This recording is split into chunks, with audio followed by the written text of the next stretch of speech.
Salam damai sejahtera Bapak Ibu serta saudara-saudari semua. Untuk merenungkan tentang firman Tuhan, mari kita berdoa.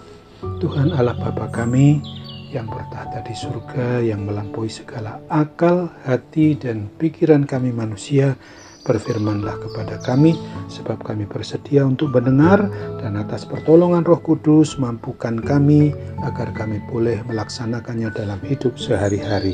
Dalam nama Tuhan Yesus kami berdoa. Amin.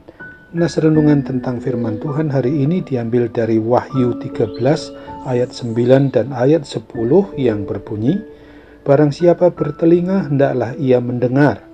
Barang siapa ditentukan untuk ditawan, ia akan ditawan. Barang siapa ditentukan untuk dibunuh dengan pedang, ia harus dibunuh dengan pedang. Yang penting di sini ialah ketabahan dan iman orang-orang kudus.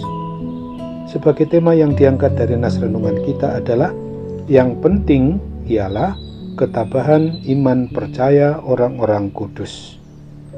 Ketika Yohanes, satu-satunya murid langsung Tuhan Yesus yang tidak mati martir oleh karena mujizat Tuhan Yesus, walaupun waktu ia digoreng dalam kuali besar yang sangat panas, maka akhirnya ia dibuang ke Pulau Patmos. Sedangkan 11 orang murid lain semuanya mati martir dan tetap tabah, terus bertahan, tetap memberitakan Injil keselamatan Tuhan Yesus Kristus di dalam segala keadaan, baik atau tidak baik waktunya. Nas renungan harian tentang firman Tuhan kita hari ini adalah merupakan salah satu dari wahyu atau penyataan firman Tuhan Yesus Kristus yang diterima oleh Yohanes di Pulau Patmos itu.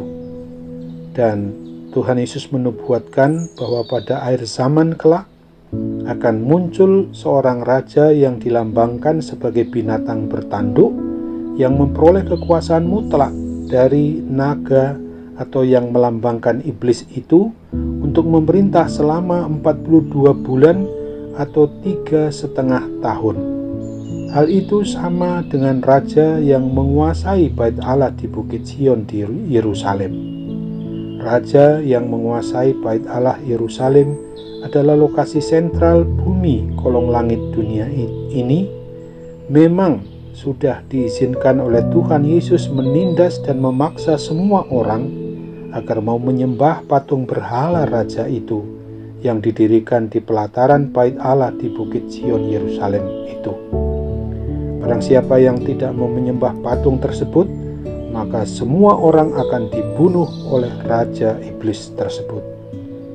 Pada masa Advent atau masa penantian akan datangnya Tuhan Yesus yang bukan hanya difokuskan merayakan Natal Kristus di bulan Desember ini saja, yang khusus tahun 2020 ini secara pasti sangat berbeda dengan hampir 2020 kali yang sudah dirayakan oleh umat manusia. Oleh sebab itu semua, tanda-tanda awal akhir zaman berupa wabah pandemi COVID-19 yang masih belum berakhir hingga kini sesungguhnya telah dinubuatkan dulu kepada para murid maupun kepada kita orang yang beriman percaya kepada Kristus di masa sekarang ini, bahwa sudah, sedang, dan akan ada masanya terus di mana para murid termasuk kita umat Kristiani yang diizinkan oleh Tuhan Yesus Kristus, Tuhan Raja dan Kepala atas kita gerejanya atau umatnya, untuk ditawan bahkan dibunuh seperti yang baru saja terjadi di Sulawesi Tengah. Selain sudah banyak juga yang sudah terbunuh akibat serangan pandemi COVID-19 karena tidak mau menyembah berhala berupa uang, harta benda, kekayaan, dan apapun juga yang diberhalakan selain hanya mau menyembah satu-satunya Kristus Yesus, Tuhan dan Juru Selamat umat manusia. Tuhan Yesus telah sedang dan akan terus memperingatkan kita sesuai dengan perintahnya di dalam nubuat tentang akhir zaman ini, agar mendengar dan mengikuti kebenaran firman Tuhan Yesus Kristus saja, supaya kita tetap taat setia sampai akhir hayat kita atau sampai akhir zaman kelak, untuk tetap tabah dan teguh iman percaya kita hanya kepadanya, agar kita tidak dapat tergoda oleh iblis lalu meninggalkan Tuhan Yesus. Hendaknya kita selalu hidup kudus, selalu tinggal di dalam naungan kasih Tuhan Yesus, dan tetap mempersilahkan Tuhan Yesus di dalam Roh Kudus-Nya masuk ke dalam kehidupan kita. Ingatlah selalu akan janji Tuhan Yesus dalam Wahyu 2 ayat 10 berikut ini. Jangan takut terhadap apa yang harus engkau derita. Sesungguhnya iblis akan melemparkan beberapa orang dari antaramu ke dalam penjara, supaya kamu dicobai dan kamu akan beroleh kesusahan selama 10 hari. Hendaklah engkau setia sampai mati, maka aku akan mengaruniakan kepadamu mahkota kehidupan. Amin. Mari kita berdoa.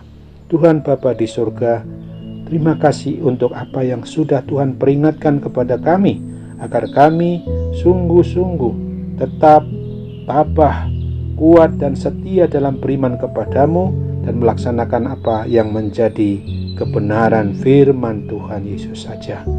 Dalam nama Tuhan Yesus kami doakan juga bagi mereka yang dalam kondisi sakit, dari berbagai sakit penyakit apapun juga, begitu juga akibat gangguan COVID-19 ini, supaya mereka tetap tabah, beriman teguh, tidak mau menyembah berhala, dan tetap mengandalkan Tuhan Yesus. Dalam nama-Mu Tuhan Yesus kami berdoa dan tetap bersyukur kepadamu saja. Amin.